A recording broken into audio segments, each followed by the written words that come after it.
If you're an adult over the age of 40 and you're dealing with chronic low back pain, you may have scoliosis. You see, millions of people deal with low back pain every year, but few realize it could be a symptom from a degenerative scoliosis. Now, ignoring scoliosis-related pain doesn't just make life more difficult. It could lead to avoidable spinal degeneration, a decrease in mobility, and lead to disability that could be avoided. Now, the reality is low back pain is the #1 most common orthopedic-related complaint. More people suffer from low back pain than any other musculoskeletal problem. Now, it's very common. Someone has an underlying scoliosis and they have no idea they have this condition. Then they start to have back pain, or their back pain gets more severe or more frequent, and sometime in adulthood, they end up going to a doctor because of the back pain. And on that doctor's visit, they likely take an x-ray, and that's when they find out they have scoliosis. So if you're dealing with low back pain and it's going on and on, it's possible this could be related to scoliosis. Now, my name is Dr. Chris Gubbels. I am a leading expert in the non-surgical treatment of scoliosis and the head scoliosis clinician at ScoliCare Denver. Now, if you're dealing with low back pain and you know it's from scoliosis, if you haven't already, please download our free ebook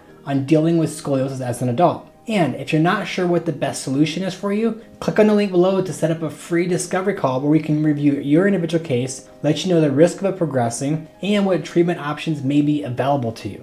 Now, there's a few things I want you to take away from this video. Now, one key takeaway is pain in people with scoliosis typically presents a little bit different than pain in people that don't have scoliosis. For example, people that do not have scoliosis typically get low back pain in the center of their spine down towards the bottom. It's typically symmetrical right in the center or the same on both sides. But people that have scoliosis are more likely to get asymmetrical pain. In fact, they usually get pain on the side of the scoliosis, and the pain is typically the most intense at the peak or where the apex of that curve is. Also, people that do not have scoliosis typically get a sciatic-related radiculopathy, meaning they get irritation to the sciatic nerve, which is the lowest nerves in the lumbar spine, and they typically get symptoms going down the back of their leg, possibly to their buttocks. People with scoliosis frequently get radicular symptoms on the side of their thigh or on the front of their thigh, as compared to people without scoliosis that get pain down the back of their leg.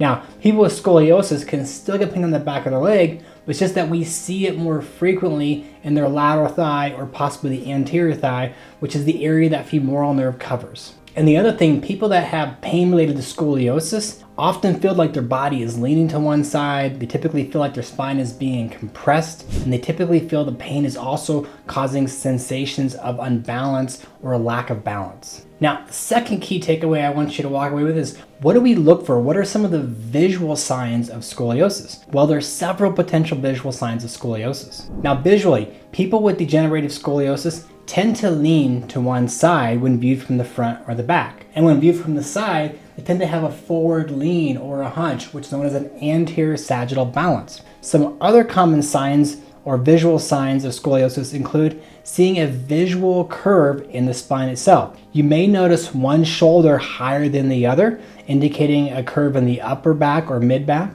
You may notice one scapula sticking out, like shoulder blade sticking out, more than the other, which comes from a curve in the middle of the spine or the thoracic spine. You may notice asymmetries in the waist. If someone has a curve in their lumbar spine, you may see a flattening on the side of the curve and a bigger indentation on the other side of the curve. You may notice asymmetries in hip length, or the legs may appear uneven, possibly from an anatomical short leg or a pelvic obliquity. When someone bends over, you may see a rib humping when someone bends over, or on the lower back, you may see a humping there. But visually, you may see some gross asymmetries. You may see their body leaning to a side, being off balance, or you may see them starting to hunch or lean forward. And the last key takeaway is adults with scoliosis tend to have an increased risk of fall and fracture. And that's because as your spine gets more unbalanced. And unbalanced means when you're leaning to the side or you're leaning forward, you have an increased likelihood of fall and fracture. Now, we can actually measure someone's likelihood of falling and fracture.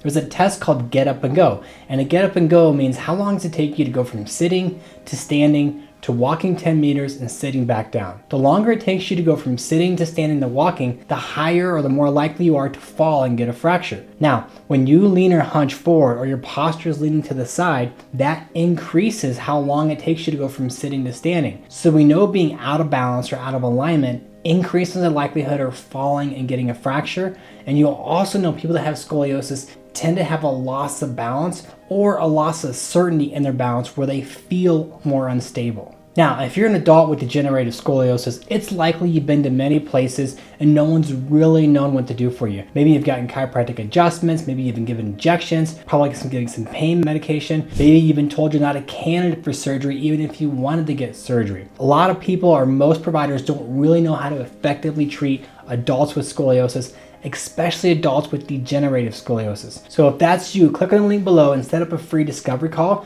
and that will give you a chance to talk to me one-on-one about your spine. We can go over how likely your curve is to progress and what treatment options you may be a candidate for. Now that you understand what to look for when someone has scoliosis and some of the symptoms someone with scoliosis frequently presents with, the next thing you need to know is how do we actually assess the severity of scoliosis and what treatment someone may be a candidate for. So to learn more about that and how we assess the severity of scoliosis in adults, click on the link over here, and I'll see you in the next video.